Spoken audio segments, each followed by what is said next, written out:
This is the Maine Central Railroad swing bridge, and you got the truss approach span in the right.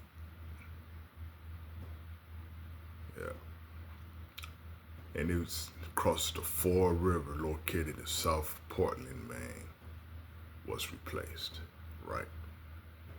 See, look at this swing bridge right here. Yeah, it's a girder type swing bridge.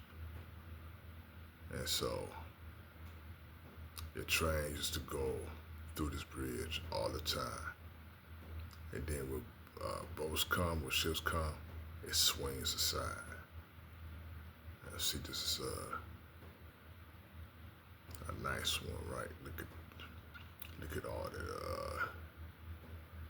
structures right here, right? Yeah, so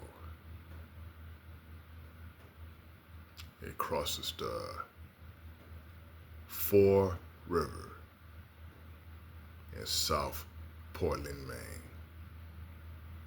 Yeah. Yeah, so it's replaced with a fixed bridge.